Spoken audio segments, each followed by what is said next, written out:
Good evening, class. So, as promised, we will be talking about Chapter 13A. So, last time we already tackled about Chapter 13, Principles of Deductions.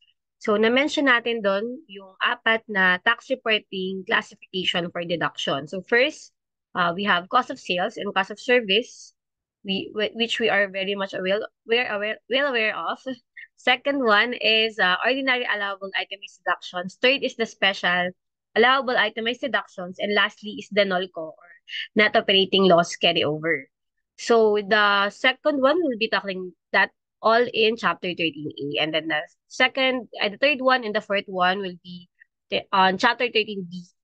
And then moreover, chapter 13C. So let's discuss about chapter 13A, ordinary allowable itemized deductions. So we are already aware of certain types of expenses because we already tackled that about in our accounting or normal accounting. So proceed tayo, no? So ayan, so itemized deductions from gross income. So ito yung mga itemized deductions. So hindi naman to limited dito, pero ito yung mga itemized deductions natin from gross income. So first is interest expense, taxes, second, losses, bad debts, depreciation, depletion, charitable and other contributions, contributions to pensions and trusts, research and development costs, and lastly is other, ordinary and necessary trade, business, or professional expenses. So, if not directly connected with selling goods or rendering service yung certain expense, they are classified as ordinary allowable itemized deductions. Kasi kapag sila ay directly related or connected with the selling of goods or rendering services, sila ay makaklasify na dun sa first item natin, which is the cost of sales or cost of service. So, since if hindi siya directly related or connected, so, if ito yung mga expenses, so ito yung mapapasok or sasama dun sa ordinary allowable itemized deductions natin. Okay? So, proceed tayo. So, ito yung moreover, 10 na madi-discuss pa natin in detail dito sa chapter 13A na. So, we will be tackling about yung ano ba yung mga requisites para pwedeng or ma-allow as deductible yung certain expenses natin. Ano ba yung mga kailangan nating tandaan? Meron bang limit yan? So, yun yung mga madi-discuss natin in this chapter. Okay? So, doon na tayo sa first, which is si interest expense. So, pag tingnan niyo sa book natin, which is, ayan, oh, kita ba? So, Income Taxation 2024 edition by Rex Banggawan. So, if you look into page 491, we have there 10 requisites on deductibility. So, I already included na lang some of the items here na hindi na-discuss or na in effect nasa context ng loan principle, which is yung na-discuss natin nung chapter 13 na legal ba yun? Ano ba? Legal, ordinary ba yun or actual or necessary yung certain expense. Okay? Para maging deductible siya. So, yeah. So, under that principle, yun na nga yun yung loan. And bukod doon, ito yung mga other requisites pa para maging deductible yung interest expense natin. Sumunod doon is dapat naka-in writing siya, hindi pwedeng hindi. Not made between related taxpayer, so dapat di sila related parties. Next is not incurred to finance petroleum operations. Next, syempre, hindi siya treated as capital expense. And lastly, not expressly disallowed by law. Okay? So, ito yung most likely ito yung 10 na requisites para maging deductible mo sa pagko-compute ng net income yung interest expense. So, moving forward, ayan. So, paano nga ba natin, at what amount nga ba magiging deductible si interest expense? So, sabi dito, ayan. So, si interest expense, deductible siya as kung magkano yung gross interest expense mo, babawasan mo siya ng 20% of the interest income subject to final tax. Okay? So, ang tawag doon is arbitrage cap or limit. So, yun yung arbitrage cap or limit. So, ano po yung ibig sabihin or para saan ba yung arbitrage cap limit? So, ito, intended to, kaya may gantong tayong limit sa income taxation is it is intended to recover tax savings of taxpayers take advantage of higher tax savings created from interest expense deduction and the lower final tax on deposit interest income. So yun, ano to, parang safeguard siya ni BIR para hindi siya ma-take advantage ni taxpayer by yun nga, taking advantage na yung interest deduction deductible na nga siya as expense para makompute yung net income. And at the same time, meron pa siyang lower final tax, yung on deposit on interest income. Okay? So yung arbitrage cap na 20% na yan, so hindi yan basta nakuha na 20%. So at the current kasi natin ngayon na corporate income tax rate, so ano kasi yon 25%. So para ma-compute yung 20% na yan, so ang ginamit dan is yung current income tax rate, which is 25%, less final tax on interest income na 20% divided by current income tax rate again. So 25 minus 20 over 20. So doon na-compute yung 20% na yan. So hindi lang siya basta sinabi na 20%. O meron talaga siyang certain percentage na makakompute mo through this determination or through this formula. Okay? So if you look into our book, so we have here examples, no? Example natin yung wait lang. So makikita nyo dito sa page 492, yung illustration, the interest arbitrage scheme. So ito, makikita mo dito kapag walang arbitrage scheme, makikita mo na meron talaga magiging advantage yung taxpayer. So punta tayo, no? So sabi diyan, meron daw bank loan na 1 million. And then may interest expense ng 60,000. And also, bukod sa meron siyang utang, meron din siyang deposit. So, kumbaga nag-loan siya, tapos din niya agad ginamit, dineposit niya din. So, meron siyang bank deposit na 1 million, and then meron naman yung interest income na same din na 60,000. So, sabi doon, kapag wala tayong arbitrage limit, ito yung magiging effect niya. So, ayan. So, ito compute mo kasi dito yung, ano natin yung overall net tax savings ni taxpayer kung walang arbitrage limit. So, paano makakompute yun? Yung kung meron siyang financial savings. So, sabi doon, net interest income. So, yung net interest income, so, di ba, 60,000 yung interest income niya. Multiply mo yun na lang yun sa 80% since 20% yung final tax. Ibig sabihin, yung net, bawas na withholding na interest income is 48,000. So, yung 48,000, yun yung lalagay natin dito, no? So, 48,000. After that, sabi doon, meron daw payment of interest expense to the bank. So, yun, babawas natin yun doon. So, magkano ba yung interest expense niya? 60, di ba? So, 48 minus 60. And then, meron pa tayo dito, tax savings from allowable interest expense. So, di ba? Since the interest expense nga, deductible siya. So, pag dineduct mo siya as 60,000 and then 25% yung corporate income tax rate. So, ibig sabihin, sa 60,000 na interest expense pala, it's in effect, meron kang naging tax savings doon na 25%. So, 60,000 times 25%, you have 15,000. So, yung tax savings na yun, i-add mo yan dan para makuha mo na yung overall net tax savings mo. Okay? So, parang yung net interest income mo minus yung payment of interest expense to the bank, and then add mo yung tax savings mo from allowable interest expense. In effect, ang naging overall net tax savings niya, yung makakompute natin dito. So, pag nakita nyo sa page 492, nagkaroon daw ng saving na 3,000 pesos. So, ito yung iniiwasan ni BIR. So, kaya tayo mayroong arbitrage limit. Okay? So, proceed tayo sa page 493. So, pinakita dyan, what if merong arbitrage limit? Okay? So, pag nakita nyo, gross interest expense, di ba sabi dito, paano ba computing yung arbitrage limit? So, yung gross interest expense, reduce mo by 20% of the interest income. Okay? So, yun na yung magiging deductible interest expense natin. So, in this effect, yung example kanina, so sa page 493, so yung gross interest expense natin, yung 60,000, di ba? And then, magkano ba yung 20% ng interest income na given? So, di ba, ayun ay 12,000. So, ibig sabihin, yung 60,000 na interest expense, bawasan mo ng 12,000. So, ibig sabihin, ang magiging deductible na lang na interest expense is 48,000. So, times mo ngayon yon sa 25%. So, para makuha mo to, itong tax savings from allowable interest expense. So, 48,000 yung compute natin. So, times mo sa 25%, which is yung corporate income tax rate na current. So, multiply mo yun doon. So, you have tax savings from allowable interest expense, 12,000. So, ito, maging 12,000 daw to, itong tax savings na to. So, kung kanina, 15,000, so 12,000 na lang.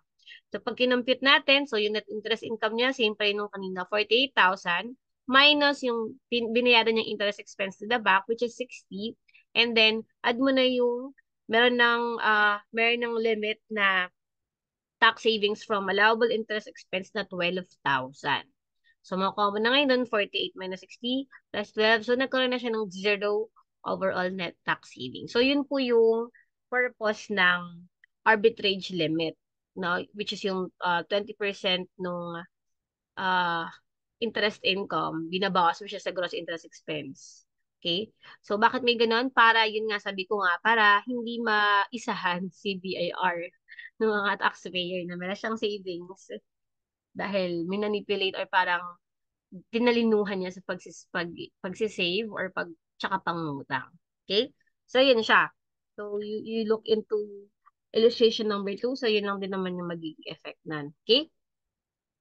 So, I've also hindi ko pala na-mention, no? So, meron tayo ditong note, no? We have MSME. So, ano ba yung si MSME? So, siya ay si micro, small, and medium-size entities. So, mga MSME daw, qualified to 20% in corporate tax. So, sabi doon, it is noteworthy to consider that walang arbitrage limit daw for qualified MSME. Kasi di ba yung na-mention pa dito sa pagko-compute nito, so, ibig sabihin, 20% to, yung current income tax rate nila, minus 20%, which is sa final tax, divided by 20%, ay 20%, so you get 0. So, sabihin, kapag MSME ka pala, kasi since ang income tax rate mo is 20, so in effect, wala ka pala magiging arbitrage limit. Siguro, ay hindi pala siguro, ang rationale doon is, hindi ka naman magkakaroon ng savings kasi so kahit hindi ka walang limit, so you get 0 savings pa din, okay? Kasi in effect yung rate niya, wala kang naging excess or savings doon kasi nga uh 20% ka, same dun sa final income, sa final tax rate natin. Okay? Okay. So, sa ano natin, no, sa regulation or sa law natin, walang nakalagay doon or walang context doon na yung deductibility na to, yung may limit, is for corporation lang. So, it applies to all taxpayers na subject to regular tax. Okay? Okay, so ang a-apply nyo doon rate, again, ito lang din kung ano yung tax rate. Okay? So, proceed tayo. Deductibility, sabi doon, hindi ko lang nalagay dito, no? So, sabi to deductibility of discount or pre-deducted interest. So, we are also talking about interest na, no? So, minention na lang din dito, what if merong discount or pre-deducted interest sa prepayment? So, sabi doon, hindi daw yung deductible upon release of the loan, pero deductible siya upon payment of the loan. Kahit installment man yun or hindi. Di ba meron tayong mga tinatawag na, why nag-loan ka? Tapos, yung loan mo na yun, discounted. Kumbaga, na-receive mo siya, less na. So, kapag ganun daw, yung deductibility nun as expense mo sa pagko-compute ng net income ay hindi maaari. So, pwede lang maging deductible yung pre-deducted interest rate kapag upon payment mo. So, upon payment mo nung utang mo or as it accrues as expense. Kasi 'di ba yung sa intermediate accounting natin, 'di ba parang nagiging installment, nagiging expense hanggang mabuo yung pinaka-loan sa dulo. 'Di ba yung na-discuss natin. Okay? So ganun siya, parang in effect, deductible si interest kapag ganun sa by installment or habang nabubuo yung loan or yung expense na re-record. Okay? So sabi dito, meron daw optional. Okay? Meron daw optional treatment of interest expense si si taxpayers. Ibig sabihin, dalawa yung pwede niyang pagpilian. Okay? First is outright deduction, interest expense mo from gross income, or pwedeng capital expenditure capital expenditure claimable through depreciation. So, yun daw yung pwedeng ano doon. Okay, yun yung pwedeng pagpilian ni taxpayer. Okay? Okay. So, proceed tayo. So, so nakanote pa dito, no? Other deductible interest expense natin is yung mga interest from tax delinquency. So, deductible pala yun kung hindi ka nakapagbayad. So, nagkaroon ka ng interest sa tax mo. So, yung interest na yun, deductible daw yun. Is interest expense. Also, interest from scrip dividend, mga deductible interest expense din yun. So, let's talk about naman yung mga hindi no deductible. So, based dun sa deductibility natin na requisite, so meron kasing pumapasok doon hindi pumapasok doon sa ganung qualification. So, under na, no, example nun is mga interest on personal loan. Kasi 'di ba dapat, sabi nga sa loan principal, legal, ordinary, actual, and necessary, dapat related siya sa business mo. So, kapag merong interest expense on personal loan, hindi naman related sa business, so that would be non-deductible. Next, interest incurred with the related party. So, malinaw naman, na-discuss natin kanina. Dapat daw hindi made between related parties yung interest. Okay? Next, discount or pre-deducted interest applicable to future periods for individual taxpayers. So, na-mention na nga natin yun. Hindi yun deductible unless, yun nga, upon payment. No? Next, interest expense incurred to finance petroleum operation. So, ito, very special to. No? So, yung mga interest expense mo daw na ginagastos mo to finance petroleum operation, hindi yun deductible. Kasi di ba na-mention nga din dito, not incurred to finance. So, kapag incurred to finance yun, ibig sabihin, non-deductible.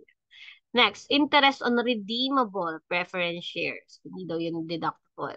And then lastly, imputed interest. Hindi naman actual yun di ba? So, imputed interest, so non-deductible din sila.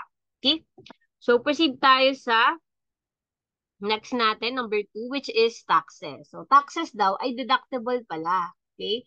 Pero, hindi naman lahat. So, sabi dito, taxes incurred or paid within the said taxable year in connection with taxpayers' business is allowed as deduction. Pero sabi dan, except, okay? So, sabihin, allowed daw as deduction si taxes, maliban na lang ito. Okay? So, si Philippine income tax daw ay hindi siya deductible. Maliban na lang kay FBT. So, si fringe benefit tax pala ay deductible.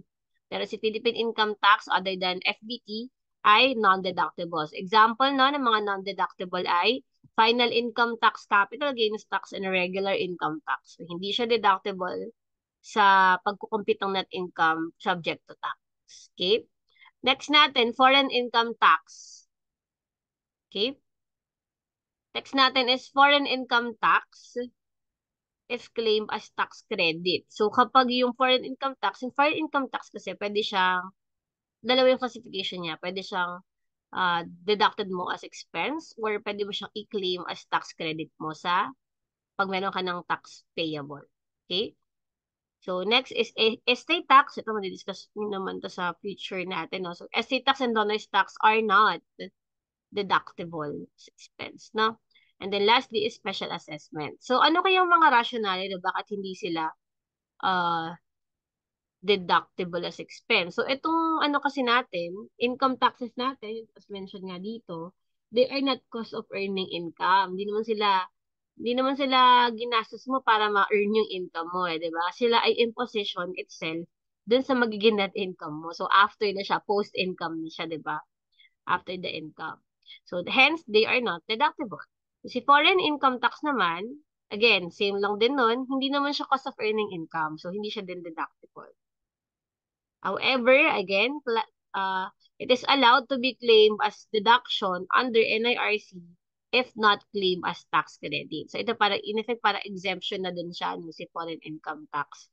Kasi pwede siyang maging deduction if hindi mo lang siya claim as tax credit. And then lastly, special assessment is not a tax expense but is capitalized to the cost of land. Special assessment, na-mention na natin yan before, so hindi naman kasi siya cost of earning, no? So sabi dito, hindi siya deductible as tax expense kasi siya daw ay magiging capitalized as the cost of land. Okay? So, as mentioned na nga yung mga non-deductible, no? So, other non-deductible pa pala, no, hindi lang nakalagay dito, is mga business tax.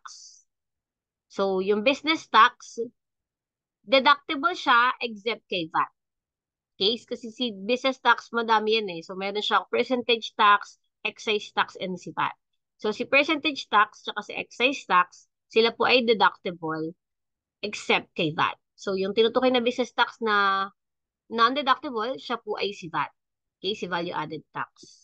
Kasi nga, di ba na-mention natin, payable mo si VAT eh. And then, meron siya ina-offsetan, di ba, na input VAT.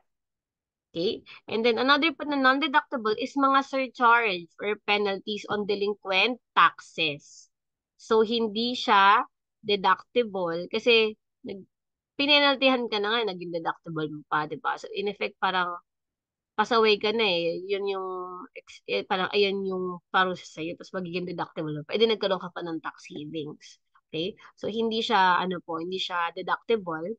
Ang only deductible lang is yung basic tax na related dun sa pinagpenaltyhan. Okay? Okay. So, proceed tayo sa next page. Sa page 10. Okay? So, take na tayo yung mga business tax natin. Lang yung excise, saka percentage. They form as cost of purchase kasi. So, ito, business taxes. For the buyer, business taxes form part of the cost of purchase. Hence, deductible through cost of sales or other expense categories, but not as tax expense. So, deductible naman yung mga business taxes na part ng cost of purchase. Pero yun nga, hindi siya tax expense. Papasok siya as part ng other expenses natin. Okay? So, before we go sa foreign income tax, no?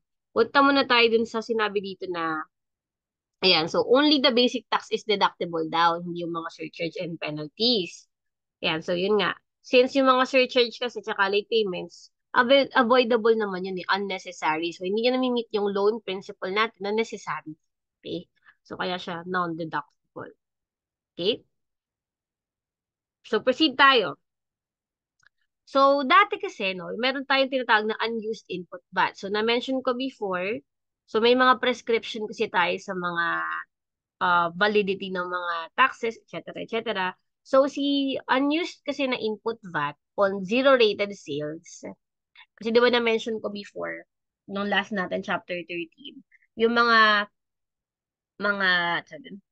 pag meron tayong sales, ibabangga mo dun yung mga ano natin, yung mga expense na related doon. So, sabi dito, if you have VAT on zero-rated sales, so hindi mo pwedeng, sabi dito, historically, unused input VAT on zero-rated sales of services after the expiration of the 2-year prescriptive period is allowed as an item of deduction against gross income. So, before, kapag hindi mo daw nagamit yung input VAT mo on zero-rated sales, kasi most likely, kung zero-rated ka, wala ka namang pagbabanggaan ng input VAT, di ba?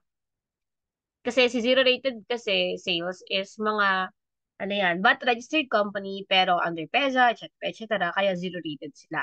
So, sabi dito, kapag hindi mo nagamit yung input VAT mo kasi wala ka namang pagbabanggaan ng output VAT kasi nga zero rated ka.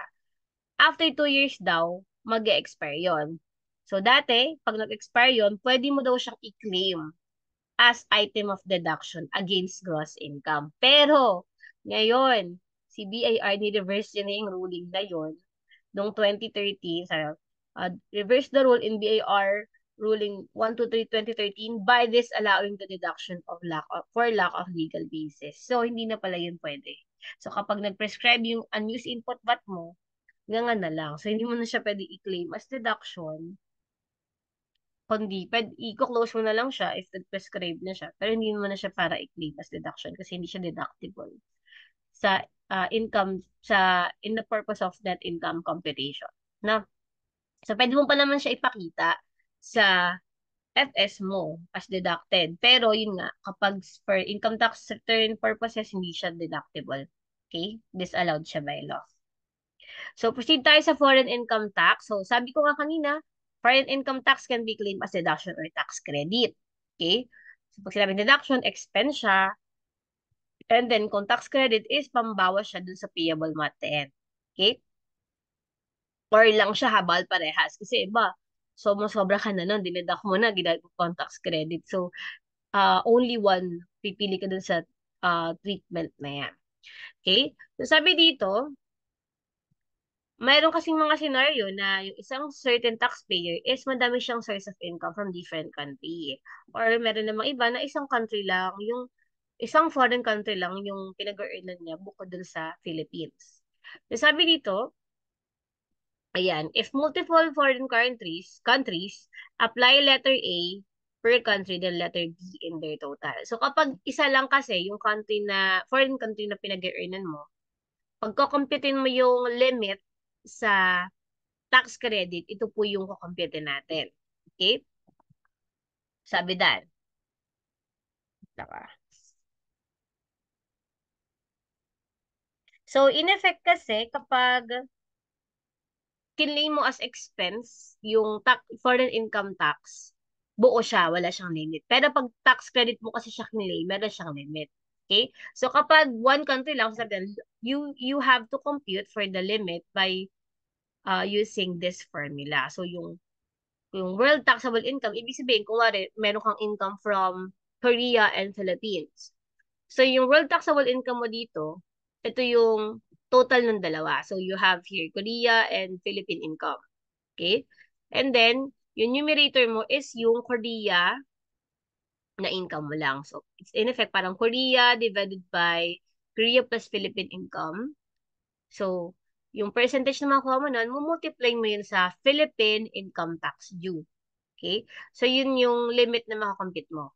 So, pag nakompute mo na yung limit, compare mo siya dun sa actual. So, whichever is lower, yun yung pwede mo i-claim as tax credit. Again, laging pakabig si government. So, kung ano yung mas mababa dyan, yun ang ipampabawas nila sa payable mo. Okay? So, yun siya. So, yan. So, what if, ma'am, dalawa yung country na foreign? So, kung dalawa yung country na foreign, as I mentioned nga, apply mo muna to per country. Kasi sabihin, kuwari, Korea, Japan, tsaka Philippines. So, gagawin mo to kay Korea, gagawin mo din to kay Japan. So, kung ano yung makakompute mo doon, kukompare mo siya doon sa actual. So, sabi dito, kapag multiple countries yan, lower of total tax credit allowable per country and the limit computed as multiple countries. So, ayun siya, no? So, para mas maintindihan natin, so, ito yung, ano pala, kapag multiple countries. So, yung total foreign taxable income for Korea, ayan, total foreign taxable income, divide mo siya sa world taxable income, and then times mo siya sa Philippine income tax due. For example, yun nga, meron kang ano dan, Korea, Japan. Korea, Japan, divide mo yun sa Korea, Japan, Philippine times Philippine income tax due. Okay? So, yun yung limit sa multiple country. So, yung makukuha mo doon, ko-compare mo siya dito sa lower of total tax credit allowable per country na makukuha mo gamit to. So, ganun. So, parang dumoble lang siya. Pag multiple countries, gagawin mo to for all countries, computation na to. And then, compare mo yun dito. Okay? So, yun magiging final mo na tax credit. So, who can claim this? Ang pwede mag-claim lang nito is si domestic corporation saka si resident citizen. Bakit? Kasi sila lang naman yung taxable on both sa foreign tsaka inside the Philippines. 'Di ba? Sila lang yung taxable kahit saan man located or galing yung income. So, kaya ang pwede lang mag-claim nito, foreign income tax as deduction or tax credit is si domestic corporation lang tsaka si resident citizen. So, doon pa rin tayo papasok sa matching principle. Okay? Ma'am, what if if ni-refund po yung tax na yon? So sabi dito, if refunded daw ang taxes, so kung deductible, kumbaga previously dineduct yung tax na yon or tax na yon as deduction, so i-revert mo siya sa gross income to the extent of tax benefit. Doon lang din tayo maglalaro, no? So, revert mo siya sa gross income, babalik mo siya as income mo to the extent na kung magkano ba yung naging tax benefit nung naging deductible siya as expense. So, if non-deductible naman siya prior, so exempt from income tax. So, hindi mo na siya para idagdag pa sa taxable mo kung na-revert siya, kung na-refund siya. If non-deductible naman siya previously. Okay? So, punta tayo sa example na nung sa ano natin, sa foreign income tax. So, proceed tayo sa uh, page 497. So, ito, nakita natin dito meron tayong one foreign country. So, from Japan daw. So, given yung taxable income ni Philippines tsaka Japan. So, total mo yon, so you get 3 million. So, kapag deduction mo siya kinlaim, so yung 3 million na yun, ma-minus mo lang sa kanya yung foreign income tax expense na binayaran. So, compute mo na yung taxable income world, tapos na siya sa corporate income tax rate. So, yung makakompute mo doon na corporate income tax due, yun na yung tax due mo for the year. Less mo lang kung may previously payment ka na sa Philippine in quarterly income tax. Kasi ba meron tayong quarterly ITR. Okay? So, yun na yun. Kapag deduction, buo siya. Pero what if tax credit approach yung ginamit? So, pag tax credit approach and then single country lang naman or foreign country, so dito na mag-a-apply ito. Okay? So, anong nangyari dito? So, 1,800,000 plus 1.2. So, you get 3 million. Multiply that with 20%, you get 600,000. Ngayon, titignan natin yung tax credit natin. So, ang tax credit natin, Dan, syempre, yung kung mayroong previous kang binayaran ng ITR, quarterly, so bawas mo yun. Tax credit yun sa annual mo na ITR. And then, meron pa tayong kukumpute na foreign tax credit. Since isang company lang naman siya. So, ito rin mangyayari natin computation dito. Foreign taxable income, how much? 1.2. And then, divide mo siya sa taxable income or world taxable income, which is 3 million. So, 1.2 divided by 3 million, and then multiply mo siya sa Philippine income tax due. Magkano ba yung Philippine income tax due natin nung yung world times natin sa 20%? You get 600. So, 600 times 1.2 over 3 million, you get 240,000. So, yung hanggang dun daw lang yung limit na pwede i-claim as tax credit. So, kung ang actual ay 300,000, so ang gagamitin mong tax credit is si 240 daw. So, yun yung reason kaya ang ginamit dito is si 240,000 pesos. Okay? What if more than one country? So, punta tayo sa page 498. Okay? Lang. Okay. So, what if meron tayong two foreign countries na pinag-earnan? So, again, ang gagawin mo lang sa kanya is pag tax credit approach, yun nga, alamin natin yung limit niya. So, since more than one foreign country to, so add muna natin yung mga income from Philippines and the foreign countries, so you get the taxable world income. So, you multiply that with the corporate income tax rate applicable, so you get the corporate income tax due. Ngayon, so meron kang Philippine Income Tax Credit, which is yung given dito sa example natin, 300,000 daw yung quarterly payment. So, kasama yung sa tax credit. And now, we will get the foreign tax credit kung magkano ba.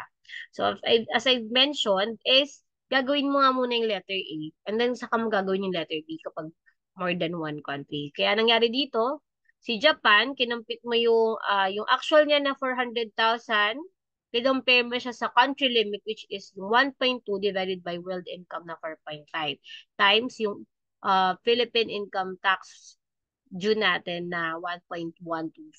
So you get that. Lower of than the 2, so you get 300,000. Same goes with Taiwan, ganun din. So you get 300, yung lower sa kanila, and then yung sa Taiwan, lower yung 350. So 300 plus 350, you get 650. So, yung 650 na total na yun, Japan tsaka Taiwan, na lower than actual tsaka limit. So, yung 650 rin, compare mo siya using this. So, yung limit naman as kapag multiple countries. Okay, so compare mo yan. So, you get that. So, you get 1.2 plus 1.5, Taiwan plus Japan. Divide mo sa world income na 4.5, and then times sa Philippine income tax yun na 1.125. You get 675. So, compare those two. So, kinompare niya yung total tax credit allowable per country. Compare dito sa limit na to. So, you get lower pa din itong tax credit allowable per country in total, which is 650. Kaya sa 650 yung ginamit dito na foreign tax credit. Okay? So, yun lang siya. Okay, so that's it. So, proceed na tayo sa next sa taxes, which is the losses. Okay? So, si losses, taxable, I mean, deductible din siya. So, sabi dito, losses are those sustained during the year and not compensated by any insurance or indemnity. Okay? So, ito may mga allowable as deductions natin.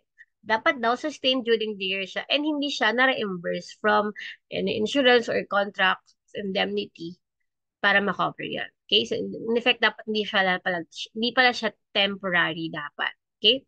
Ano ba yung requisites natin for deduction?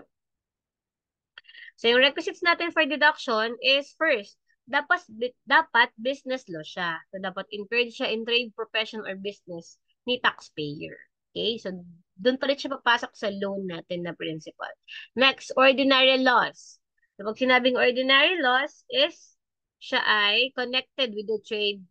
Kung kanina incurred in trade, ito namang pangalawa is connected siya dun sa trade or business or profession natin. Third, sustained siya, hindi temporary. Ibig sabihin, hindi siya subject to compensation from an insurance contract or any contract. Fourth is, yan. So, dapat daw, yung loss na yun ay i-declare mo. I-file mo dapat siya within 45 days from the discovery date of the casualty KBIR. Okay? Hindi pwede ikaw lang nakakaalam. Dapat may pruweba. Okay? Next natin, not double deducted. So, ibig sabihin, sabi dito, the loss should not be already claimed as deduction for estate tax purposes in estate tax return. So, kapag siya ay kinlaim mo na as deduction sa estate tax return, or for estate tax purposes, so hindi mo na siya pwede i-deduct dito sa pag-compute ng net income mo. Okay? Kasi nga, double taxation na, or double deductions na yon. Sobra-sobra na yung tax savings mo doon. Okay? So, double deduction is therefore not allowed. Okay? So, si ordinary, yan. So, let's talk about ordinary loss, no? Saan tayo? Page. Okay. So, yan. So, sabi dito, we have here example of deductible ordinary losses. Okay? We have an example of deductible ordinary losses. So, we have here four. First is loss on disposal or destruction of any ordinary asset. Second, nawala or loss due to voluntary removal of building, incidental renewal or replacement. Kailangan mo i-remove kasi nga kailangan mo renewal or replacement. Third, permanent loss in the value of the asset. And then lastly is abandonment losses. Okay? So yung third pala natin, yung permanent loss in value of assets, ito dapat ay due to changes in business conditions only to the extent realized. Okay? So proceed tayo. So we already talked about, we already talked about here, no? Yeah, we have the renewal or replacement. So loss due voluntary removal of bills of building, incidental renewal or replacement. So, we talk about rules on restoration or replacement of destroyed property. So, kung sira na nga, kailangan mo i-restore yun or i-replace in order to use that again. So, sabi dito, we have two rules, no? For total destruction of property, so sira talaga, and then yung isa naman is partial destruction or partially sira lang. Okay? So, sa total destruction, sabi dito, yan. So, sabi dito, if the restoration involves total replacement of the previous property, sabi dito, yung tax basis daw ng old property is claimable as lost. Loss, rather. So, kung sirang-sira na talaga yung property na yun, yung total destruction na, kaya kaya mong palitan, ibig sabihin, yung tax basis ng old property na sirang-sira na, claimable as lost mo yun. Okay? And then, since babalitan mo na nga siya ng bago, yung entire replacement mo is subject to capitalization or i-capitalize mo siya for depreciation. Next natin, what if partial destruction lang na? Kung partial destruction lang, so possible, meron kang restoration cost para mas maayos yun. Kung sabi dito, restoration cost is expensed up to the extent of tax basis of the property before the casualty. Okay? Yung restoration cost daw ay expense mo siya up to the extent ng tax basis. So, deductible daw siya up to the extent ng tax basis of the property before magkaroon ng casualty. So, any excess on that is capitalizable. Okay? So, yeah, pag nakita niyo may example tayo dito, total and partial destruction. So, kapag total loss, for example, merong uninsured building na may book value 1 million or carrying value. Nung nagkaroon ng sunog. So, it was later restored at a total cost of 1.2 million. So, kung total loss talaga yun, assuming that the building was totally destroyed, yung 1 million na tax basis is deductible as fire loss. While yung 1.2 naman, million na yun ay replacement cost na ikakapitalize as cost of the new building. Okay? So, yun ay kapag total loss. So, pag partial loss naman, so assuming that the building's partially destroyed lang siya. So, yung restoration cost na 1.2 million, so yung 1 million dun daw, expense niya. Kasi di ba sabi as to the tax basis or book value before the casualty. So, yung 1 million doon ay magiging expense while the 200,000 restoration cost shall be capitalized as part of the cost of the building. So, yun ang treatment kapag partial naman. Okay? So, next tayo naman ay loss in value of the assets. So, loss in value of the assets, so sabi dito, ayan, so the loss of values of assets, as a rule, is not deductible due to their temporary and reversible nature. However, impairment losses that became actually sustained can be deducted. Okay? Ibig sabihin, general rule daw is non-deducted daw si loss in value of the assets since temporary siya. Pero, ang exception sa kanya is if permanent na siya or in effect, ang other term is yung impairment loss na naging actually sustained or permanent na. Pwede mo na siya i-deduct kapag ganun. Okay? Okay. So, proceed tayo. So, sabi dito, ayan. So, meron tayong example dyan, no? Illustration number 2. So DC company uses a certain preservative in the food products. DC company meron daw siyang 600,000 na preservative in stocks. So si Congress nagpasa siya ng batas prohibiting the use of the said substance and required their submission to authorities for immediate destruction. So in effect, yung 600,000 na yun, total impairment and value siya. So kailangan siya i-deduct. Pwede siya i-deduct pala kasi kinonfiscate siya dahil dun sa bagong batas na hindi na siya pwede. Okay? So, included din dito, no? What if meron daw loss sa insured property or naka-insure yung property na nagkaroon ng loss. So, sabi dito, the excess of the tax basis of the property over the insurance reimbursement is a deductible loss in the insurance settlement. For example, yung nagkaroon ka ng loss na property, 1 million. While yung insurance reimbursement mo is 800,000 lang. So, yung excess doon na 200,000, pwede mo yung deductible as loss. Kasi in effect, yung 800,000 lang naman yung na-reimburse sa'yo. So, in effect, parang hindi mo naging expense. Yung loss mo talaga is yung in excess of that. Okay? So, proceed naman tayo sa abandonment losses. So, sabi dito, abandonment losses. So, yan. So, in the event, contract area rather, where petroleum operations are undertaken is abandoned. So, sabi dito, accumulated or capitalized exploration. Yun na naman tayo. So, exploration and development expenditures pertaining thereto, including the adjusted basis of equipment directly used in the abandoned contract area shall be allowed as a deduction.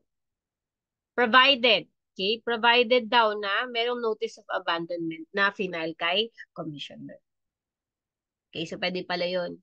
Maging deductible yung mga accumulated exploration and development cost na directly used dun sa inabandon na contract area. So, di ba, meron mga kontrata-kontrata yun. So, kuwari, hindi na nila tinuloy. So, yung gastos doon, pwede daw yung maging abandonment loss. Pero yun nga, dapat merong notice of abandonment na ifa-file kay commissioner. Pero, what if, di ba, inabandon na, and then, for a certain period of time, na balik or binalik, ni-resume yung expiration na yan, or and the likes, or tinuloy yung kontrata. So, sabi din, if resumed, abandonment loss should be included in the gross income in the year of resumption.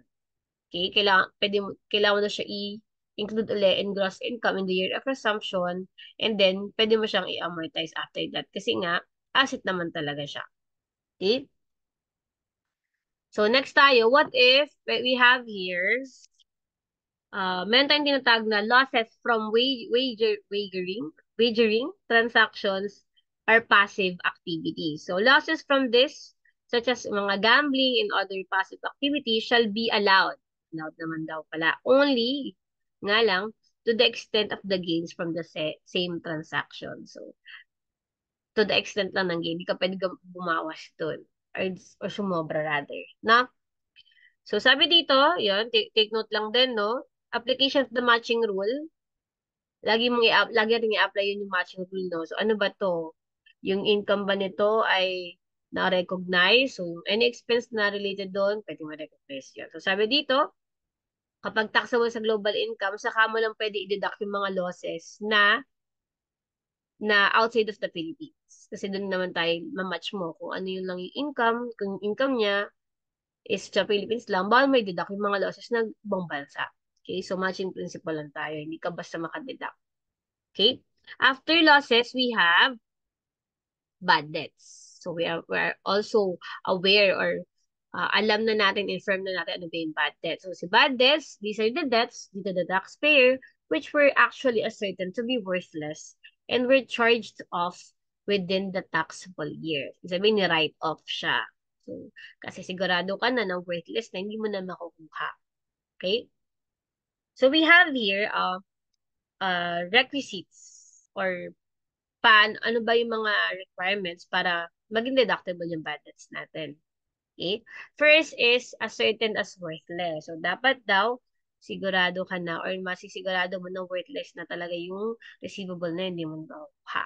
Next, dapat daw chinarge off mo yun within the taxable year. Hindi lang pwedeng naka-allowance siya, allowance method man kayo. Hindi lang pwedeng naka-allowance siya. Dapat naka-write off siya.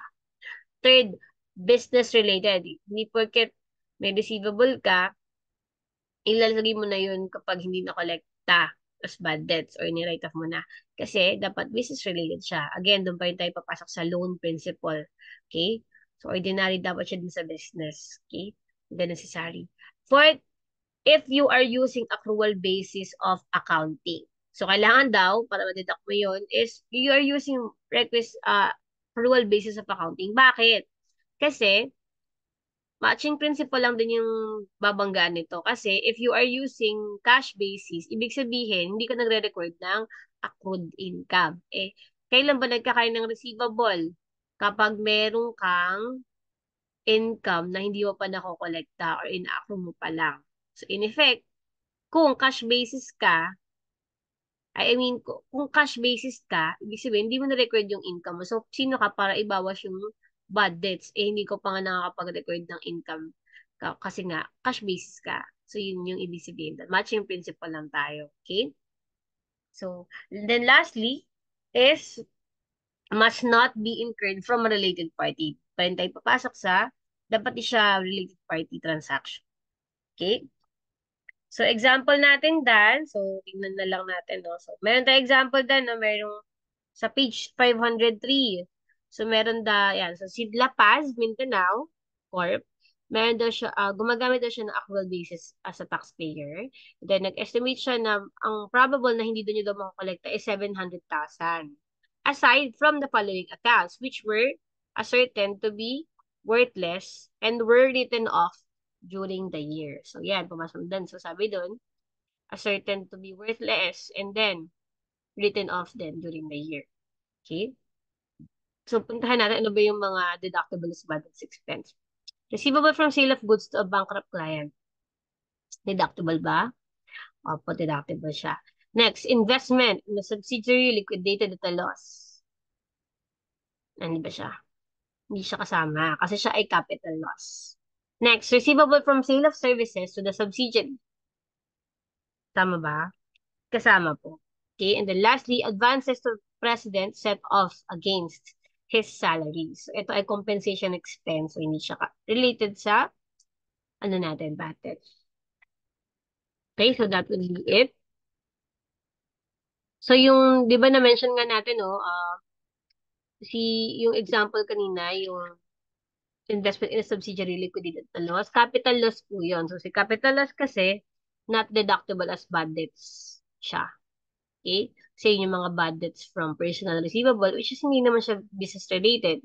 Okay? Sama ba din nun mga loss on capital investment, partnership, joint venture or corporation, mga capital losses. Hindi din yun kasama.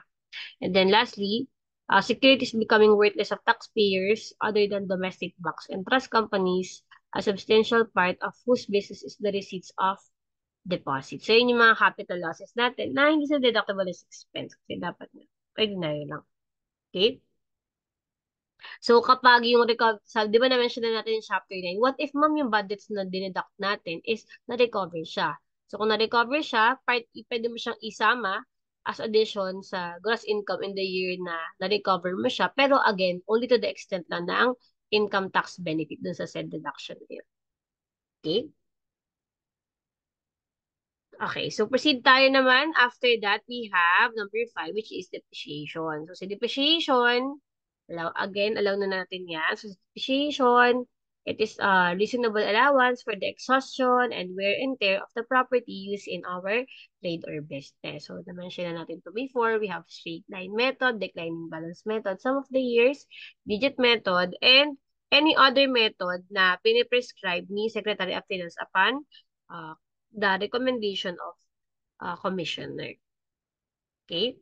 We have here special rules on depreciation. Okay, we have life tenancy to a property, property held in trust, revaluation in property, revaluation, and rules on depreciation of passenger vehicles.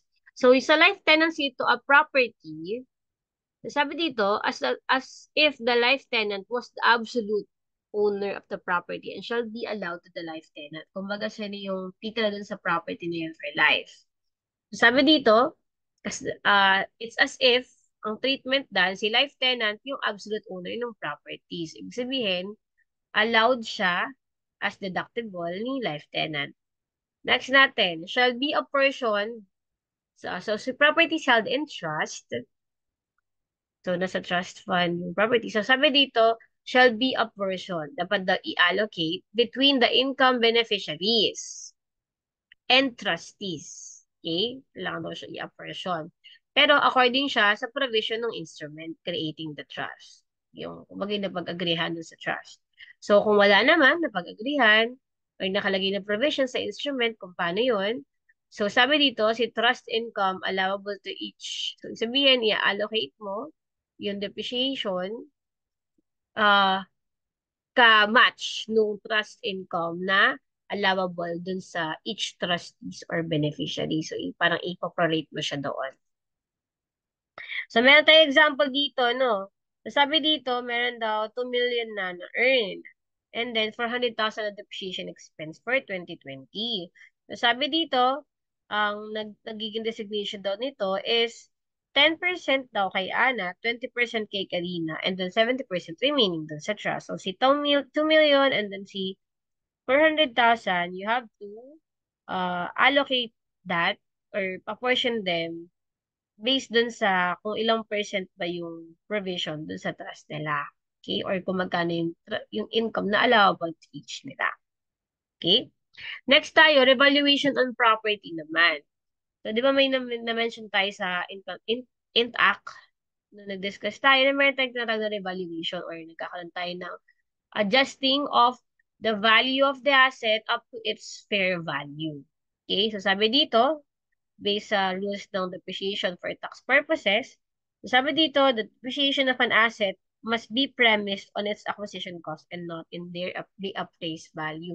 So, kahit nagkaroon pa ng revaluation daw, ang gagamitin daw na depreciation of the said asset is based sa acquisition cost. Okay? Take note of that. So, as mentioned din sa PAS 16 or Philippine Accounting Standard 16, hindi daw allowed to deduct the depreciation ng revaluation surplus on the value of property as this is not an actual cost. It is the mere, ano lang, di ba, change in the fair value. Pero in effect, wala naman talagang cost or nilabas na pera for that certain thing. No. So, moving forward, so we have here number 4, which is rules on depreciation of passenger vehicles. Okay? So, sabi dito, meron tayong rules on deductibility of depreciation of passenger vehicle. So, yung mga depreciation ng passenger vehicles, magiging deductible lang siya kapag present amount.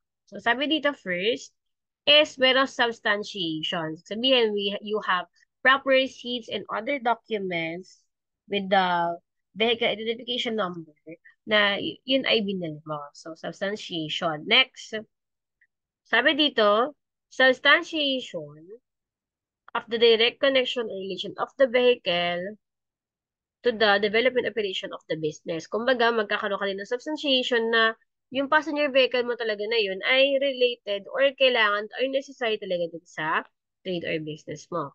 Third natin, only one vehicle for land transport is allowed for an official and employee. And the value of which dapat dito lalagpas ng 2 million.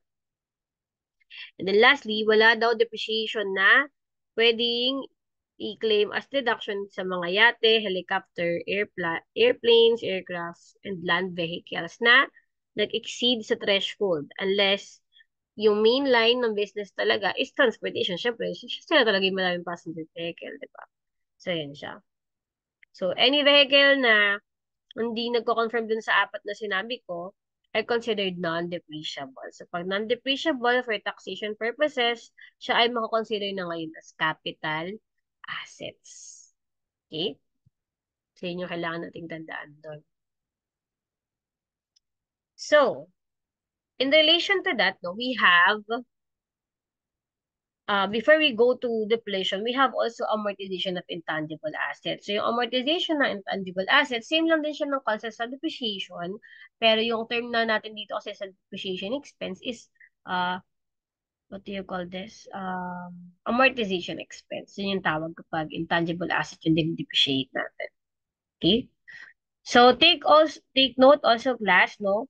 We have also optional of expensing of capital expenditure. So under National Internal Revenue Code, kapag ang private educational institution daw, meron daw silang option para i-treat as capex or capital expenditure or outright expense.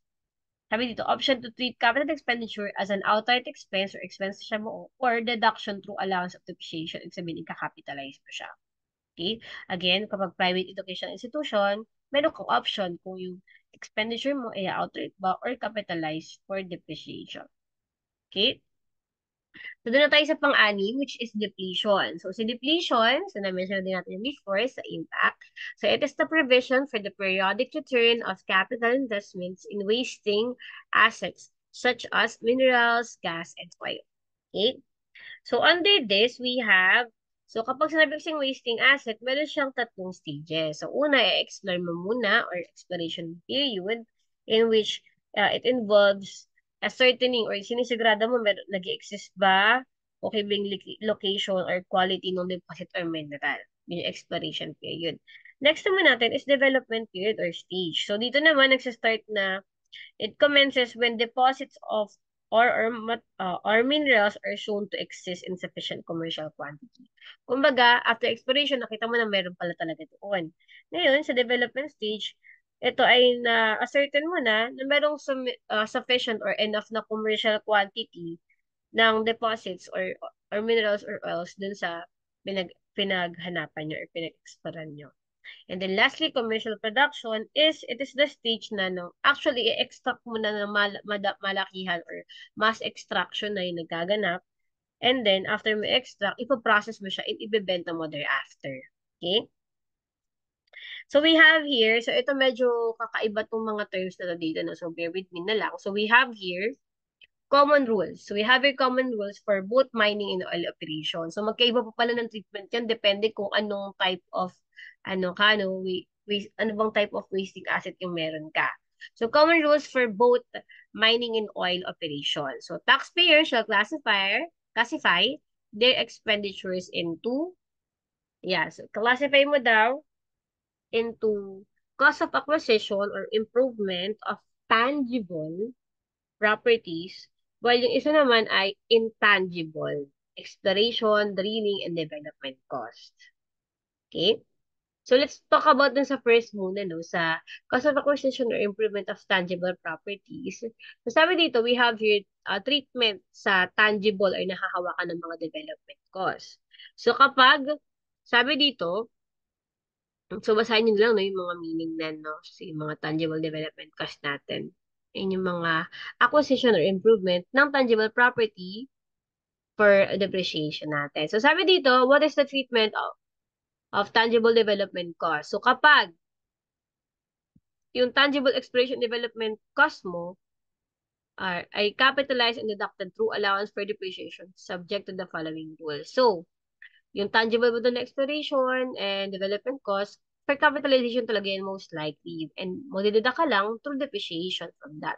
So, pag-uusapan natin, paano siya i-depreciate? So, sabi dito, so kapag petroleum operation daw, may nahati sa dalawa yan. Pwedeng directly used in petroleum operation yung property, pwede din namang hindi siya directly used din sa petroleum operation. So, kapag siya ay directly used, pag directly used siya, sabi dan, straight line or declining balance method yung gagamitin natin. So, straight line method or declining balance method yung gagamitin natin na sa pag-depreciate. Okay? While, kapag indirectly used naman, so straight line lang yung pwede mo gamitin kapag petroleum operation. And then, 5 years. Okay? 5 years yung yung tagal. And then, doon naman tayo sa next. So, we talked about kapag yung tangible development cost para sa petroleum. What if siya naman ay tangible development cost para naman sa minahan or mining operation? So, kapag mining operation, so sabi dyan, less than or equal to 10 years kapag normal rate, sabi dyan,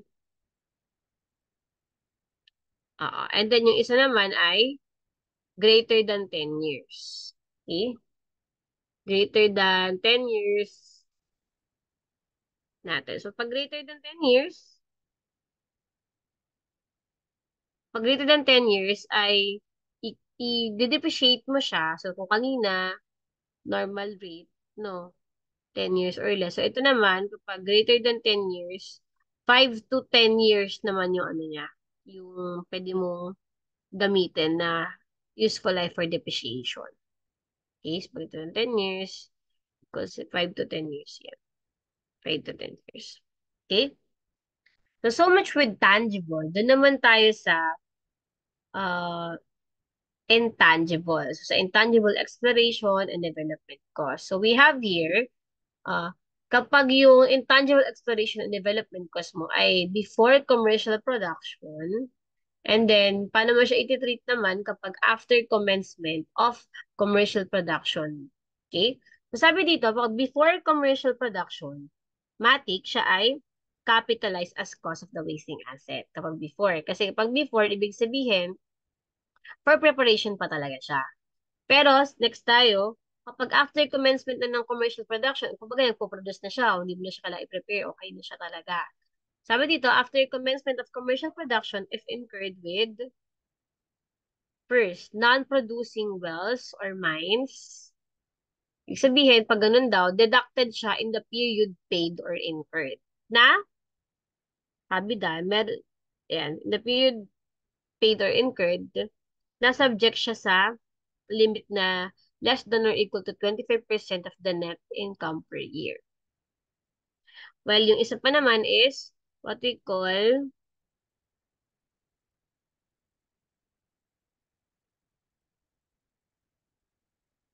While yung ay, naputol na.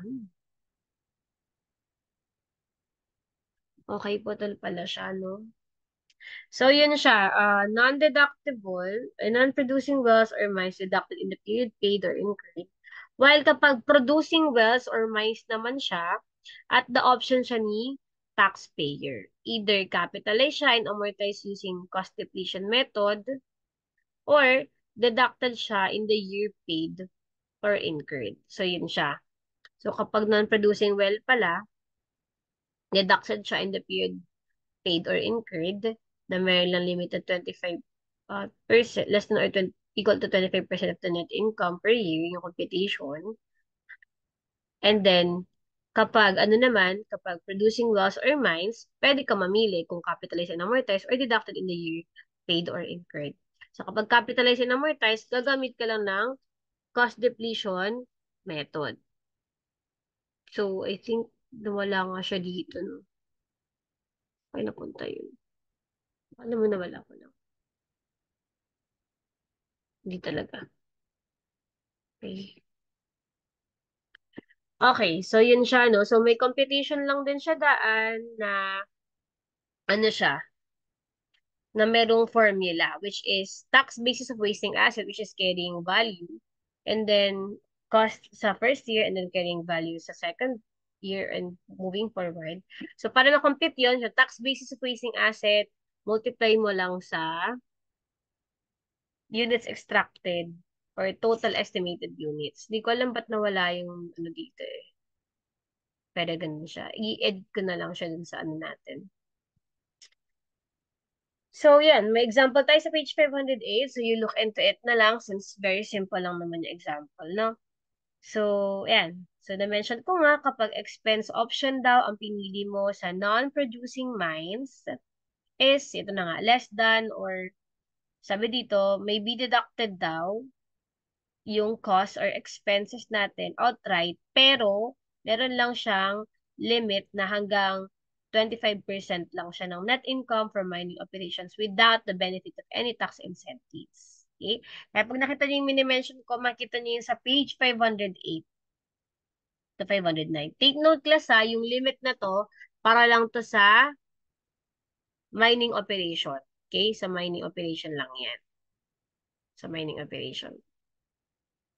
Mining operation lang din. Yung limit na 25%. So, you look sa book natin, page 508 to 509.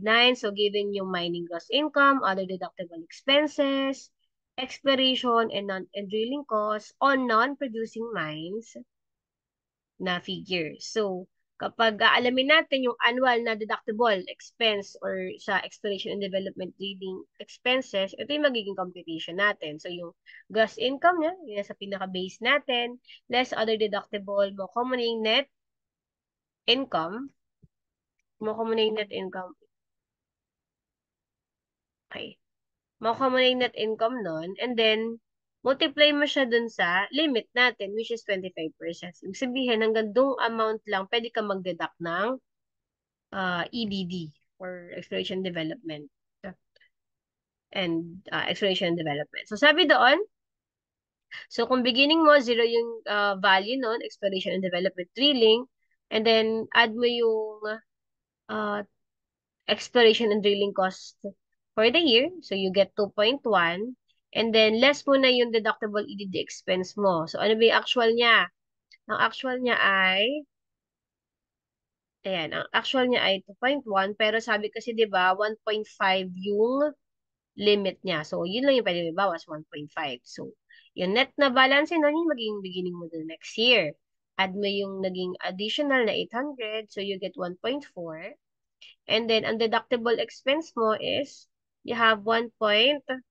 Okay, so yung 1.125 na yun, yun yung limit natin. So, you get another na 275. Kasi you have ano eh, accumulated EDD na 1.4 eh. Pero yun nga, ang deductible, 1.1.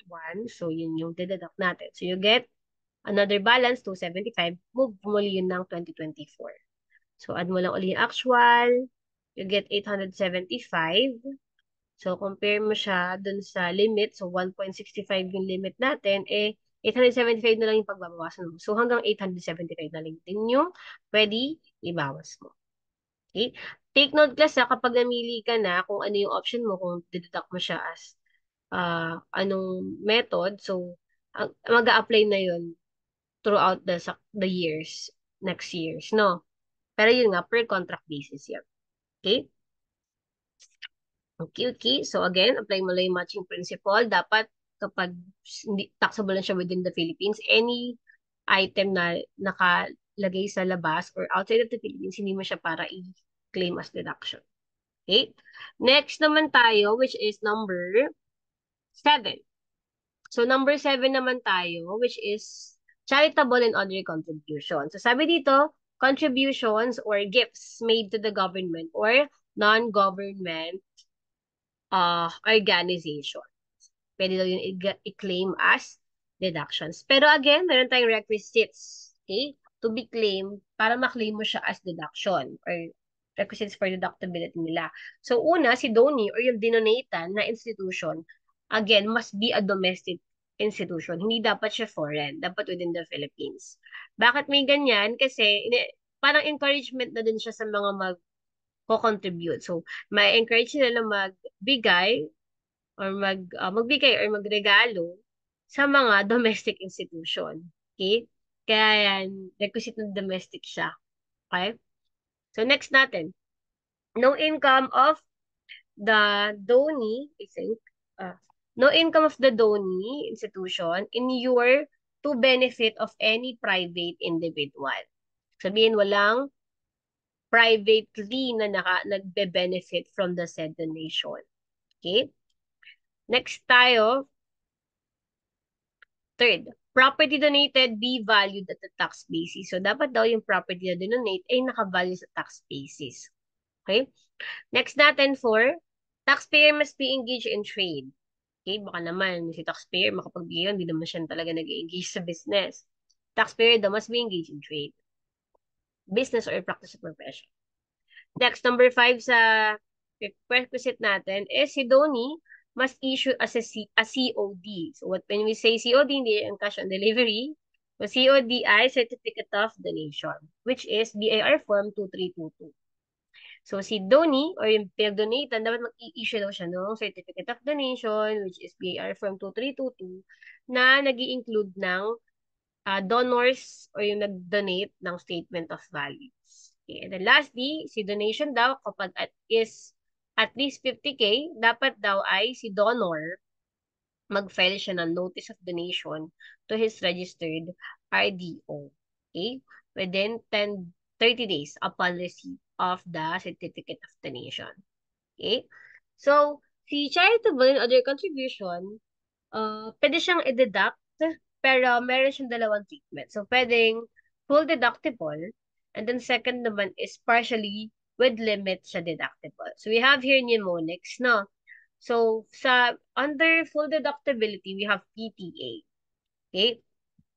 So, any failure of the said requisites na to, it will render the charitable and other contributions non-deductible. Okay? So, sa full natin, we have PTA. So, priority. Ibig sabihin, dinonate daw yung, nag-donate daw si donor kay government or any political subdivision including GOCC exclusive for priority activities. Ibig sabihin, exclusively para daw sa mga priority activities. So, ano yung mga priority activities na yun? So, ano yun dito, determined dyan ni NEDA or National Economic Development Authority. So, we have here education, health, youth and sports development, human settlements, culture and sports, and economic developments. Okay? Next naman is, eto exception sa rule na dapat domestic to institution. So, pwede palang hindi domestic institution, pero only pursuant to a treaty dapat. So, yung TDON treaty, so sabi dito, nag-donate ka sa foreign institution or international organization in pursuance or in compliance with agreements, treaties, or special law. And then lastly, dinonate siya ni donor sa accredited domestic non-governmental organization. So, dapat daw accredited domestic NGO siya. So, paano malalaman kung ano siya, accredited? So, meron siyang certifications from DSWD, DOST, Philippine Tourist Commission, National Council for Culture and Arts, and then lastly, Commission on Higher Education. Okay? Okay, okay, okay? So, ganun lang naman siya. So, proceed tayo sa,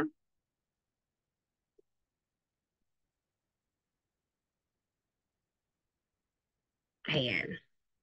So, since na-mention nga natin yung accredited non-government organization, so, for full deductibility of contributions to accredited uh, non-government organization, so, dapat daw present tong anin na to. So, una, organized and operated exclusively for the said purposes. Next natin, utilization, di ba, nag-contribute nga. So, yung utilization or paggamit ng contribution na dinonate dun sa NGO na yon ay dapat daw magamit niya na yon not later than 15th day of the third month after taxable year ends. Okay, dapat pala magamit mo yun. Okay?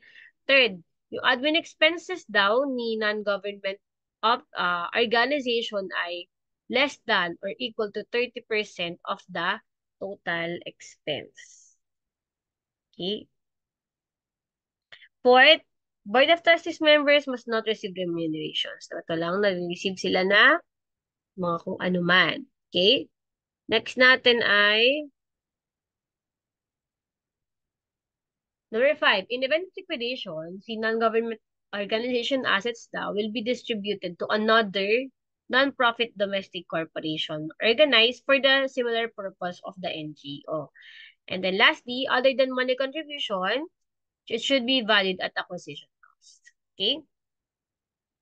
So, kapag hindi na-meet, so, in effect, pag hindi na-meet yung ano natin dito, ibig sabihin is, may limit na yung hindi na siya fully deductible. So, kapag hindi na-meet yung anim na na-mention natin, then, so, example, hindi lang pala yung anim na yun, yung na-mention natin dito, or hindi present to. Hindi present hindi present itong PTA na to. So, ibig sabihin, kapag not priority yan, sabi din kapag nag-donate ka sa government and political subdivision na exclusively for public purpose, pero hindi siya priority activity na na-mention ko ngayon, health, education, hindi siya not priority, pag not priority siya, subject to limit yung contribution na yun to be deducted. Then next naman is donation to non-accredited. Kung kayo na-accredited, dapat ito. So non-accredited naman. Kung non-accredited, ibig sabihin is ano siya, uh, limited again, may limit yung deduction sa kanya. So yung mga following purpose niya, yung mga religious, charitable, etc., etc. So ano ba yung limit kapag charitable and other contribution na subject to limit? So kapag subject to limit daw, sorry, pag subject to limit daw, ayan, based on the taxable income from trade, business, or profession before contribution deduction. So, kapag individual ka, ang limit mo 10%. Kapag corporation ka naman, ang limit mo ay 5%. Okay? So, ang base nung 10% na yon tsaka 5% ay taxable income from trade, business, or profession before deduct yung mga contribution. Okay? So, yan siya. So, proceed tayo sa page 512. You have the mga example, no? So, ito tayo sa illustration number 1. So, professional fee. So, income niya yan. So, alamin natin yung mga deductible contribution expense. So, yung donation to government priority activities. So, pupasok siya dun sa ano natin, sa definition natin, di ba? Yung sa mnemonics. So, kasama yan sa fully deductible. Next, pursuant to treaties. So, pursuant to treaties, ibig sabihin, pumasok din siya dun sa tatlo nating definition. Next natin, donations to accredited charitable institution. So, same din to dun sa kanina, fully deductible to.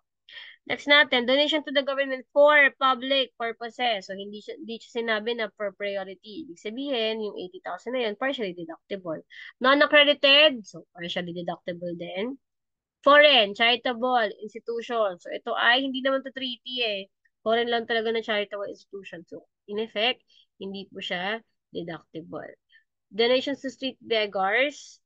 So, siya din po ay hindi siya deductible. Okay? And then, kasi siya business related, di ba?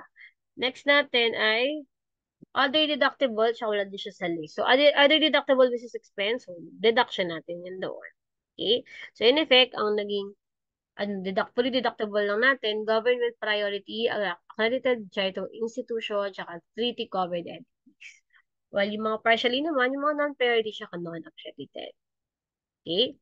So, yung total contribution na yun, iaano mo yung deduction limit niya, paano i-set yun? So, yung ano lang naman, taxable income times 10% kapag individual. So, since ito ay individual, so yung multiply sa 10% is yung 1.1 of professional fee less yung other deductible business expense na 600. So, you will get 500,000. So, times mo yung 10%. So, ang limit ay 50,000. So, ganun lang naman siya, no? Yun lang siya competent. So, i-try nyo na lang din yung mga illustration dun. Okay? So, next to that, next to charitable and other contribution, we have number 8, which is contribution to pension trusts. Okay? So, contribution to pension trust, meron kasi tayong two types of employee pension plan. So, we have defined contribution plan, while the other one is defined benefits plan. So, defined contribution plan, very simple lang to. So, sa employer, obligasyon niya lang is magbigay ng regular contribution dun sa pension fund. Yun lang. So, ibig sabihin, yung kumaga naman yun, fully deductible na yan. So, next naman tayo, defined benefits plan. So, pag defined benefits plan, so, si employer, hindi lang siya nagagaranti ng contribution. So, kapag defined benefits plan, si employer, ginagaranti niya yung amount talaga ng benefit na makukuha ng employee. Hindi lang regularly, ito yung bibigay ko. Hindi lang ganun. So, ibig sabihin, kung ganito yung scenario, so, ibig sabihin, kapag yung, di ba, in effect, yung na-mention natin ng mga pension doon, merong third party na siya yung para mag-handle or trustee ng fund for the employee. So, ibig sabihin, si trustee na yun, yung trust na yun ay sa kanya ibibigay yung mga contribution. So, sabi dito, doon din nakabase, kapag defined benefits plan, doon nakabase yung contribution ng employer. For example, well-performing yung fund mo. So, kung well-performing yun, in effect, possible na konti na lang yung kailangang idagdag ni employer. While kapag kabaligtaran naman, so kapag si funding naman ay not well-performing, so ibig sabihin, possible na tataas pa yung babayaran mo as defined benefit, for the defined benefit plan no, uh, para sa employee na galing kay employer. Okay? So, hinilit ko yung defined benefits plan. Let's talk about defined benefits plan. So, sa defined benefits plan, si employer, ay yung contribution doon ng employer or yung funding niya is either or both current service cost or prior service cost. So, from the word itself, current service cost, ibig sabihin, ito yung pension expense na employer accruing under the term of the pension plan for the year for the employee. While past service cost naman, ito naman yung mga pension expense ng employer accruing nung prior years pa for services rendered by employees before ma-establish yung pension fund and additional pension expense. Okay? So, ganun siya. So in practice, contributions to the pension fund in excess of current service cost, kapag nag-contribute daw si employer na sobrang sa current service cost, is assumption na yun na fund na yun for the prior service or past service cost. Okay? So, ganun siya. So, syempre, may ulit tayong requisites of deductibility. So, requisites of deductibility niya, una, for payment of reasonable pension to employee. Dapat daw, reasonable yung pension. Mamaya, magkano lang yan. So, dapat daw, reasonable yung pension mo sa employee. Next is, merong sound and reasonable actuarial assumption. So, ito kasi, mga actual assumption na yan is, in effect, parang valuation yan na hindi talaga yung enterprise yung nag-assume nun. So, meron siyang third party na service provider ng actuarial or pagva-valuation ng certain service cost natin for the retirement or pension. Okay? So, yan. So, sound and reasonable assumption. Next, actually funded by employer. Baka naman, hindi naman talaga nagpa-fund si employers. Dapat actually funded. Four, fund assets must be independent from and not subject to the control of the employer. So, sabi ko nga, di ba, dapat siya ay nasa third party. Fifth, current service cost contribution is fully deductible kasi for the year yan. While past service cost naman, contribution, since past service pa siya, hindi lang siya possible na isang year lang, so kailangan mo siya i-amortize over 10 years. Okay? So, pag current, fully deductible. Pag past service, amortize mo for 10 years. Okay? Take note of that. So meron tayong example dito, no? Pa-check na lang din ako, class. Ayan. So, sabi daan, no? Example tayo dun sa illustration number 1, defined contribution plan.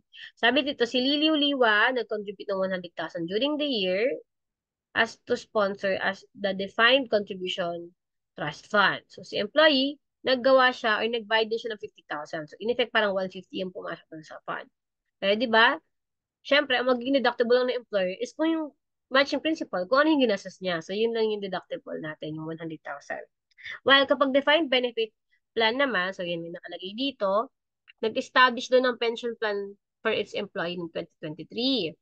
And then, ang vesting period niya daw, existing employees have average vesting period of 6 years. So, data from the actuary, together with Mendora's annual funding is as follows. So, 2023, we have current service cost and then 2024 meron din. And then, isa pang given dito is kung magkano yung kinontribute sa fund. So, na-mention nga kanina, pag may contribution na in excess sa current service cost, ibig sabihin sa past service cost yun. So, yun yung gagawin natin dito.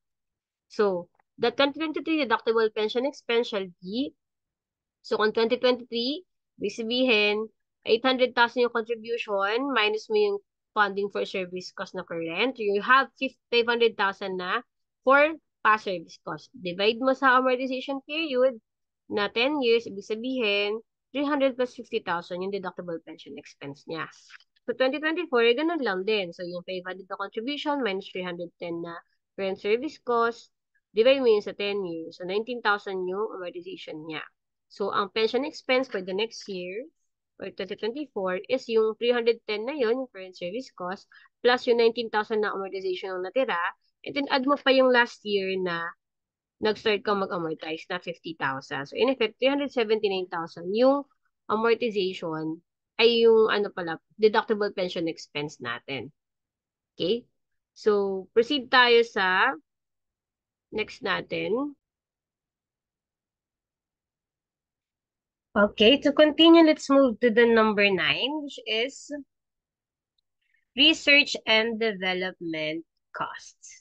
Okay, so research and development costs. So we have here research. So research, so it is the cost related to the discovery of new knowledge, and then development is the cost of which maka, development cost is the cost to determine application of the research knowledge that could provide income and benefits for the taxpayer. So, ano ba yung tax treatment sa kanila? So, sabi dito, if capital-related, yung research and development cost na yun, you need to capitalize and depreciate it. Okay? While if it is not capital-related, so at the option or discretion of the taxpayer, pwede niyang i-claim yon as outright expense or deferred to be amortized over greater than or equal to 60 months from monthly taxpayer realized benefits from the research and development cost. So, yun yung treatment sa kanya. Now, so proceed tayo naman. So, number 10, we have here, may na lang tayong 4 pages or 4 slides. So, expenses in general. So, ito yung mga other loan expense natin, claimable if substantiated. So, sila loan is legal, ordinary, actual, and necessary expenses.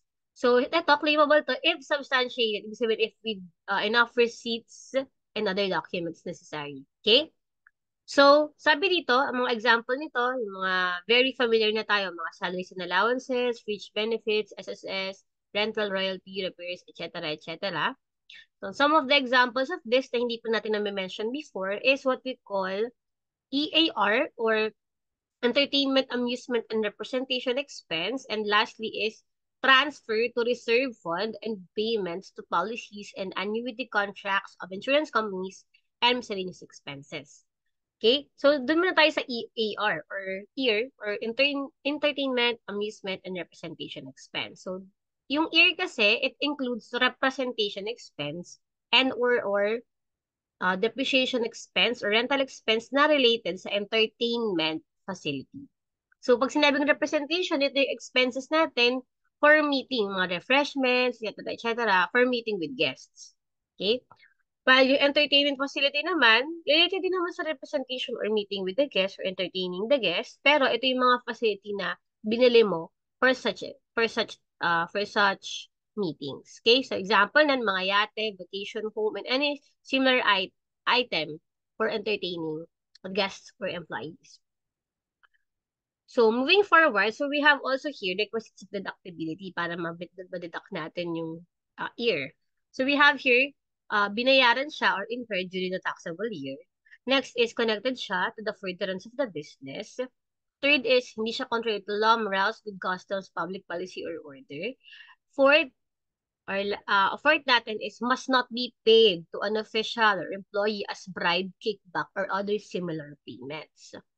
And then fifth naman is yun nga, substantiated siya pero in the name of the taxpayer claiming deduction. So sa kanya ba nakapangalan yung resibo? Dapat sa kanya. And then lastly, as na-mention nga natin, no withholding tax, no deduction rule is we have withheld tax and paid to BIR. Okay, so sabihin, minidhaldan yung related tax and binayaran siya kay BIR. So, as I mentioned ko before, no, we have the new act, which is Ease of Paying Taxes Act. So, isa yun sa mga nabago dun, no, na pwede, hindi na i-disallow yung certain expense kung hindi siya nakapag-withheld. Meron yun doon, no? Pero, discuss na lang din natin yung siguro, magsend na ako ng parang summary ng Ease of Paying Taxes for your reference na lang din. Pero isa yun sa naging pagbabago doon, no? Na hindi na magdi-disallow si BIR if ever hindi man hindi man makapag-withheld. Okay? So, next natin is, we have here, related pa rin sa year, no? We have ceiling on deduction. So, ito yung dati, nung na-discuss to, ito talaga yung pinakatatandaan ko, hindi ko alam kung bakit. Pero yan. Ito sa pinakatatandaan ko before na yung ceiling on deductions. So, kapag seller of goods or properties ka, so di ba tandaan niyo ba kapag nag-withheld tayo? Kapag goods ang sale is 1% withholding. While kapag seller of services is 2%. So, ang gawin nyo lang, divide nyo lang yun. So, makuha nyo na to. So, kapag seller of goods or services ka, ang ceiling ng year deduction mo is 0.5% ng net sales mo. Okay?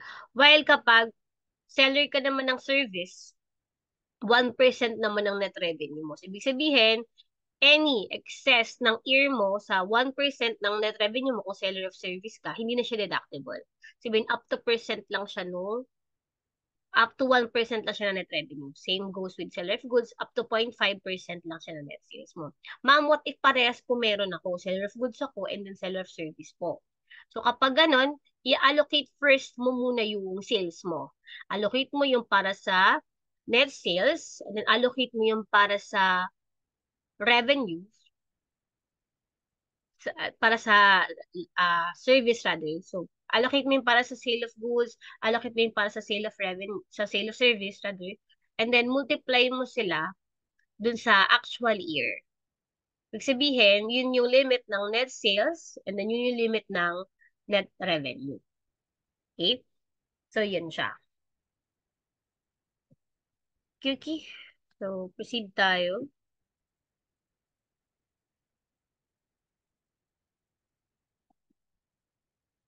So, before pala tayo mag-move, no, punta muna tayo sa example. So, dun tayo agad sa illustration number 3, yung both na yung ano natin. No? So, sabi dito, Mrs. Beronia is engaged in page 518 class. So, Mrs. Beronia is engaged in both sales and goods and sale of service. So, she incurred a total of 9,000 a year in 2023. She reported she have 300,000 net sales, 700,000 net revenue. Okay? So, yun daw yung ano niya. So, the deductible year shall be, so yung 300,000 niya na net sales, so, and then yung sale of goods niya naman is 700,000. So, allocation natin, so yung 300,000 na yun, tsaka 700,000. So, yung 1 million yung total niya na sale. So, yung 1 million na yun yung basis niya sa allocation nung actual year. Kasi di ba 9,000 yung actual year. So, hindi mo naman alam kung magkano yung para sa sale of goods doon, magkano yung para sa sale of service. So, yun yung purpose nito. Para malaman mo kung ano ba yung year na para dun sa service, para sa goods. Yan. So, pag na-compute mo na yun, so makuha mo na yung allocation nila. And then, pag nakuha mo na yung allocation nila, gamitin mo na ngayon yung sa computation nung sa ceiling. So, para ma-compute yung ceiling, kung magkano yung net sales, multiply mo lang sa ceiling niya na 1%, na 0.5%, and then yung kung magkano yung service, multiply mo lang sa ceiling niya na 1%. So, compare mo siya dun sa allocation. So, whichever is lower, yun yung deductible na amount of year. Kasi may limit nga kasi tayo, di ba? So, dapat up to dun lang siya sa ceiling. Okay? So, again, kapag parehas siyang seller of goods tsaka services, yung kung magkano yung actual year, multiply mo lang siya dun sa net sales over total net sales and revenue, tsaka uh, actual year times yung net revenue over total net sales and net revenue, and then yung makukuha mo dun, yun yung i-compare mo sa ceiling para malaman mo kung magkano yung deductible niya amount. Okay? So, proceed na tayo sa last part ng ating Chapter 13A, which is transfer to reserve fund and payments to policies and annuity contracts of insurance companies. So, as mandated by law, so under insurance code, no, si non-life insurance companies are required. So, required daw si non-life insurance company na mag-maintain ng reserve. Equivalent sa 40% ng gross premium niya less returns and cancellations within 1 year. Okay, so yun daw yung kailangan niyang i-maintain. While, si marine cargo risk naman, the reserve is equivalent naman daw sa amount of premium on insurance during the last 2 months of the calendar year. So, kung sa non-life, 40% within 1 year. Si marine naman ay last 2 months and then equal din sa premium niya. Okay? So, sabi dito, net additions or paid net additions, if any, required by law to be made within the year is deductible from gross income of the insurance company. So, any daw, di ba meron kang ganyang reserve. So, any additions mo daw dyan within the year is deductible from your gross income. Kung ikaw si insurance company. Okay, so ganun siya. While sa under current regulations pala, no, the transfer to the reserve fund shall be deductible in the year it was actually paid and not in the year it was determined. So, in effect, yan, naka-ano naman dan, no? Paid yan. So, in additions, paid within 1 year is deductible from gross income. Okay? Actually, paid dapat. Also, in consonance with the tax benefit rule, kapag may certain, kuwari, sobra na yung reserve mo, ibabalik mo na or tatanggalin mo na. So, since na-claim mo na nga siya as deductible, so, kapag nirelease mo yung fund na yun, so, in effect, titreat mo din siya as another, as gross income mo. Kasi nirevert mo yung dineduct mo as expense before. Okay? So, ganun siya. So, proceed tayo sa example. So, ito na yung last page ng ating 13A. So, we have here premium revenue for 3 years, premium ceded, sabihin yung natapos na, claims expense, yung mga, may mga nag-claim na, so maging expense niya yun. Commission expense, administrative expenses, and then required legal reserves natin. Okay? So, yung required. So, Identify natin yung determine the special deductions and the net income assuming that the required transfers to reserve funds were made in the same year. So, kung yun yung case natin, so yung required reserve natin, given na naman dito. So, meron daw tayong additional assumption, no? Na merong, wait lang, sorry. Okay, so to simplify our illustration, let's assume that the contributions to the reserve were paid in the same year they were determined. Kasi di ba sabi dito, required reserves.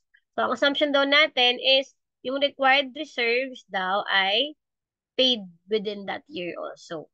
Okay? So, proceed tayo. So, we have given, di ba, yung premium revenue natin. So, less mo yung mga nag-seed na premium, so you get your net premiums. So, yung net premiums na yun, yun yung magiging gross income ni insurance company. So, ngayon, deduct na natin yung mga allowable deduction niya. So, claims expense, deductible. Commission expense, administrative expense, deductible din. Ngayon, kailangan din na-identify yung special allowable deduction, which is the payment to reserve. So, sabi doon, 672,000 daw yung required legal reserve. So, assumption, paid nga, di ba, within the year. So, yung 670 na yan, binayaran mo na siya. So, nung binayaran mo siya, naging deductible siya. Kaya, deductible siya dito as special allowable deduction. Okay? Next. So, next year, ang required reserve mo na 960. So, before 670 to 960 na ngayon. So, ibig sabihin, magkakaroon ka ng additional payment na pag pinagbawas mo yun, you have 288 na additional. So, yung 288 additional na yung binayaran mo, siya din ay magiging total allowable deduction mo. So, the next year, so 960 na yung prior, yung existing mo na reserve. And noong 2024, 800 na lang yung kailangan mong reserve. So, yung sobra mo na 160,000, you can release it na. So, pag na-release mo na siya ay magiging part na ng gross income. Kaya nakita mo dito, yung release from reserve, naging addition dun sa gross income. So, that ends our chapter 13A. So, note to readers, sabi dito, transfers to reserve fund and payments to policy to annuity contracts of insurance companies is not actually an ordinary business expense. Kaya na-mention ko kanina, di ba? Siya ay special allowable deduction. But, sabi dito, a legal requirement. Hindi siya ordinary business expense, pero legal requirement siya. So, it is a special deduction, but the regulations, yun nga. Special deduction siya, pero under the regulation, expressly include siya as part of ordinary allowable items deduction. So, in effect, para medyo, siya, special. Pero yun nga, special naman talaga siya kasi pang insurance company lang naman siya. Okay? So, that ends our chapter 13A. So, hope you understand, class. So, let's do the MC on your part. No, so, sa meeting natin sa Sabado, I will be picking certain numbers on the MCs. Some from the chapter 13 and then some from chapter 13A, and then we'll continue the chapter 13B and then chapter 13C. That would be all. Thank you.